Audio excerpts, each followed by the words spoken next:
검찰이 역대 최대 규모 텔레그램 성착취 조직 목사방 총책 김노관과 조직원들을 추가 기소했다. 김노관은 2020년부터 2024년까지 자경단을 조직, 아동청소년 성착취물 1381개를 제작하고 425개를 배포했으며 피해자 75명의 신상을 유포하고 협박 유사강간 불법 촬영 등 중범죄를 저지른 혐의를 받고 있다. 조직은 선임 전도사, 예비 전도사로 체계적으로 운영됐고 대학생, 고등학생까지 포섭해 범행을 저질렀다. 선임 전도사 조 씨는 유사강간 불법 촬영, 대학생 강 씨는 35명, 신상 유포 및 성착취물 128개의 배포 혐의로 구속 기소됐다. 고등학생 포함 9명은 불구속 기소됐다. 검찰은 총 261명 피해자에 대해 심리치료 불법 영상 삭제 2차 피해 차단 조치를 시행 중이며 무관용 원칙으로 철저히 대응하겠다고 밝혔다. 밀양 집단 성폭력 사건의 가해자 신상을 무단 공개한 혐의로 재판에 넘겨진 최 모 씨가 법정에서 혐의를 부인했다. 23일 서울 남부지법 형사 15단독에서 열린 재판에서 최 씨 측 변호인은 사실관계는 인정하지만 공익 목적의 게시였고 비방 의도는 없었다고 주장했다. 최 씨는 유튜버 나락보관소의 영상을 편집해 SNS에 올려 사건 가해자들의 사진과 신상을 유포한 혐의정보통신망법상 명예훼손을 받고 있다. 재판 후 최 씨는 이들이 계속 이러면 국민에게 해악이라며 가해자들을 증인으로 불러달라고 요구했다. 한편 해당 유튜버 김 씨 역시 무단 신상 공개 혐의로 수사를 받고 있으며 최 씨의 다음 재판은 6월 16일 열린다. 서울 지하철 4호선 미아역 인근의 한 마트에서 60대 여성을 흉기로 찔러 숨지게 한 남성 A씨가 범행 직후 흉기를 과자 매대에 숨긴 뒤 골목에서 담배를 피우며 통화까지 한 사실이 드러났다. 범행은 22일 오후 6시 20분경 발생했으며 피해 여성은 병원 이송 중 끝내 숨졌다. A씨는 마트 내 진열된 소주를 마시고 포장을 뜯은 칼을 흉기로 사용한 것으로 알려졌다. 체포 당시 그는 정형외과 환자복 차림이었고 피해자와는 아무런 관계도 없었다. 경찰이 도착했을 때 A씨는 담배 피우고 갈 테니 기다려라고 말했고 실제로 경찰은 그가 담배를 다 피운 뒤 체포했다는 목격자의 증언도 나왔다. 경찰은 A씨에 대해 구속영장을 신청할 예정이며 정신병력과 약물 복용 여부 등을 수사 중이다. 광주고법 전주재판부는 23일 임신한 전처를 흉기로 찔러 살해하고 그 옆에 있던 사실혼 배우자까지 다치게 한 혐의로 기소된 A씨에게 1심과 동일한 징역 40년을 선고했다. A씨는 지난해 3월 전주시의 한 미용실에서 임신 7개월이던 이혼한 아내 B씨를 계획적으로 흉기로 수차례 찔러 살해했다. 사건 당시 B씨의 사실혼 배우자도 제지하려다 흉기에 찔려 부상을 입었다. B씨의 태아는 제왕절개로 구조되었지만 19일 만에 숨졌다. 재판부는 범행 수법이 매우 잔혹하고 유족의 고통은 헤아릴 수 없다며 반성문 제출로 용서를 구하기엔 현저히 부족하다고 판단, 검찰과 피고인의 항소를 모두 기각했다. 검찰은 1심과 항소심 모두 무기징역을 구형했지만 재판부는 징역 40년을 유지했다.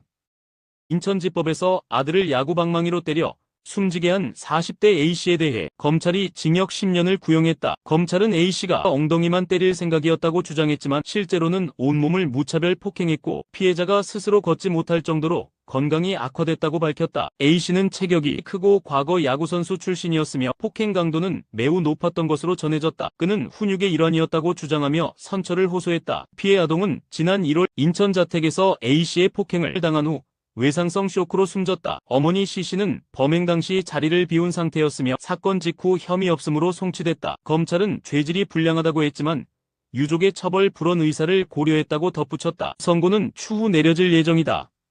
생후 18개월 아들을 굶겨 숨지게 한 20대 친모 A씨에게 부산지법이 징역 15년을 선고했다. 재판부는 아동학대 살해 혐의를 인정하고 아동학대 치료 프로그램 이수와 10년간 아동 관련 기관 취업 제한도 함께 명령했다. 검찰에 따르면 A씨는 출생신고조차 하지 않은 아들 B군을 상습적으로 방치하며 지인들에게 밥 주는 것도 귀찮다. 저런 악기가 내 배에서 나왔다. 우는 소리가 지긋지긋하다. 저 XX 왜 안 죽는지 모르겠네 등의 충격적인 말을 해온 것으로 드러났다. 하루 5번 먹여야 할 분유는 2번만 주거나 변을 많이 본다는 이유로 권장량보다 적게 주기도 했다. 심지어 며칠간 아이의 분유를 주지 않은 날도 있었다. 아이의 상태가 급격히 악화됐던 시점에도 A씨는 밤새 지인과 술자리를 이어갔고 결국 아이는 사망했다. 이 비극은 다음날 지인이 아이의 상태를 보고 경찰에 신고하면서 세상에 드러났다. 재판부는 아동을 죽음에 이르게 한 잔혹한 범죄는 엄벌이 불가피하다며 중형을 선고한 이유를 설명했다. 경기도 포천에서 반찬 가게를 운영하던 50대 여성 김모 씨가 지적장애가 있는 이웃 부부와 그 딸에게서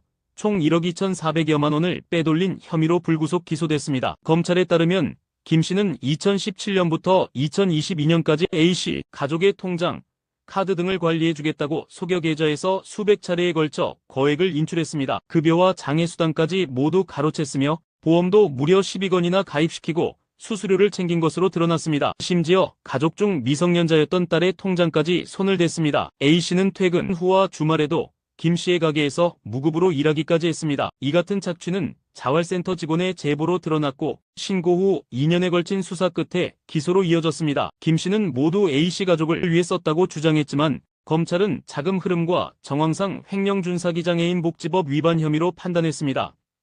전 여자친구에게 마약이 든 음료를 먹여 숨지게 한 혐의로 1심에서 징역 9년을 선고받은 20대 남성 A씨에게 검찰이 항소심에서 징역 15년을 구형했다. A씨는 지난해 5월 필로폰 3g을 섞은 음료를 B씨에게 마시게 해 급성 중독으로 숨지게 한 혐의로 기소됐다. 필로폰 1회 투약량은 0.03g 수준으로 A씨가 사용한 양은 치사량을 훨씬 초과한다. A씨는 재판 내내 B씨가 자발적으로 마신 것이라고 주장했지만 1심 재판부는 이를 인정하지 않고 A씨가 의도적으로 마약을 먹인 것으로 판단해 징역 9년을 선고했다. 항소심에서도 A씨 측 변호인은 강제로 먹인 증거가 없고 설사 마시게 했더라도 사망을 예견하긴 어려웠다고 주장했다. 하지만 검찰은 A씨가 다량의 마약을 복용시켜 사망에 이르게 했고 범행 증거인멸 등 정황도 나쁜 만큼 1심 형량은 가볍다며 징역 15년을 요청했다. 최종 선고는 다음 달 30일 내려질 예정이다.